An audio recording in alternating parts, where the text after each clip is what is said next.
ঢেঁড়স বা ভেন্ডির অনেক রেসিপি তো খেয়েছেন, তবে একবার এই রেসিপিটা বানিয়েই দেখুন। রুটি, পরোটা, ভাত সব কিছুর সাথে কিন্তু খেতে দুর্দান্ত লাগে। এর জন্য ঢেঁড়সগুলোকে প্রথমে পরিষ্কার করে ধুয়ে তারপর এইভাবে ছোট ছোট করে কেটে ভালো করে তেলের মধ্যে ভেজে নিতে হবে। তো ঢেঁড়স যখন দেখবেন অল্প একটু লাল লাল কালার চলে এসছে, তখন এগুলোকে নামিয়ে নিতে হবে।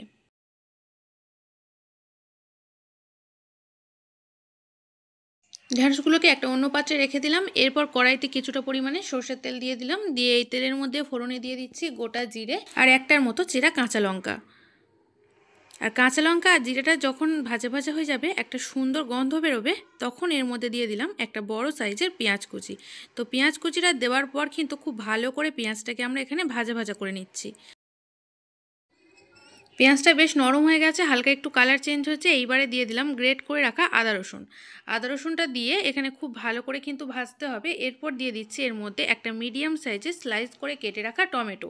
টমেটোটা দিয়েও খুব ভালো করে ভেজে নিতে হবে। আর যখন ভাজতে ভাজতে দেখবেন টমেটোটা একটু নরম হয়ে গেছে, তখন এর মধ্যে দিয়ে দিতে হবে কয়েকটা গুঁড়ো মশলা। তো এর মধ্যে আমি দিচ্ছি হাফ চা চামচ পরিমাণে জিরের গুঁড়ো, হাফ চা চামচ পরিমাণে ধনের গুঁড়ো, অল্প পরিমাণে একটু হলুদের গুঁড়ো, ঝালের জন্য সামান্য লাল লঙ্কার গুঁড়ো, আর দিচ্ছি স্বাদ মতো লবণ।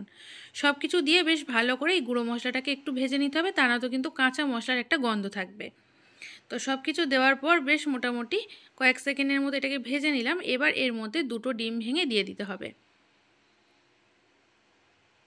তো দুটো ডিম এর মধ্যে দিয়ে দেওয়ার পর খুব ভালো করে একটা ডিমের ঝুড়ি তৈরি করে নিতে হবে।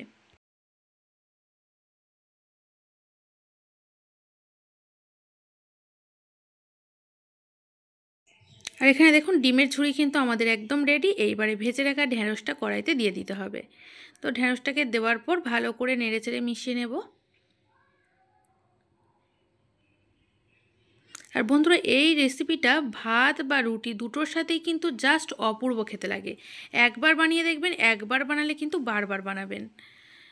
তো এইবার এর মধ্যে সামান্য পরিমাণে একটু জল দিয়ে দেব। একদম কিন্তু অল্প পরিমাণে জল দিতে হবে, কারণ এই রেসিপিটা তৈরির শেষে কিন্তু একদম এটা শুকনো শুকনো থাকবে, এর মধ্যে কিন্তু কোনো রকমের জল থাকবে না। তো এবার এটাকে ঢাকা চাপা দিয়ে একদম লো ফ্লেমে 5 থেকে 6 মিনিটের মতো হতে দেব। প্রায় 5 মিনিট পর এখানে আমি ঢাকনাটা খুলে নিয়েছি। তো দেখতেই পাচ্ছেন জল কিন্তু আর একেবারেই নেই। এবার টেস্টটাকে ব্যালেন্স করার জন্য এর মধ্যে কয়েক দানার মতো চিনি যোগ করে দিচ্ছি। চিনিটা দেওয়ার পর আবারও ফের মিনিট খানেকের মতো এটাকে রান্না করে নিতে হবে। তো চিনিটা দেওয়ার পর নেড়েচেড়ে মিশিয়ে নিয়ে মোটামুটি মিনিট খানেকের মতো নেড়েচেড়ে ভেজে নিয়েছিলাম। এইবারে রান্না আমাদের এখানে মোটামুটি রেডি। সব শেষে দিয়ে দিচ্ছি বেশ কিছুটা পরিমাণে চাট মশলা, আর দিচ্ছি সামান্য পরিমাণে একটু গরম মশলার গুঁড়ো, আর দেব অল্প পরিমাণে একটু ধনেপাতা কুচি। তো এই তিনটে উপকরণকে এবার খুব ভালো করে নেড়েচেড়ে মিশিয়ে নিতে হবে। তো এখানে আমাদের ঢেঁড়সের দুর্দান্ত স্বাদের রেসিপিটি কিন্তু পরিবেশন করার জন্য একদম রেডি হয়ে গেছে। এবার এটাকে গরম গরম পরিবেশন করতে হবে। আর রান্নাটা ভালো লাগলে বন্ধুরা লাইক শেয়ার কমেন্ট করতে ভুলবেন না। আর নতুন বন্ধু হয়ে থাকলে পেজটি ফলো করে দেবেন। সবাই ভালো থাকবেন, ধন্যবাদ।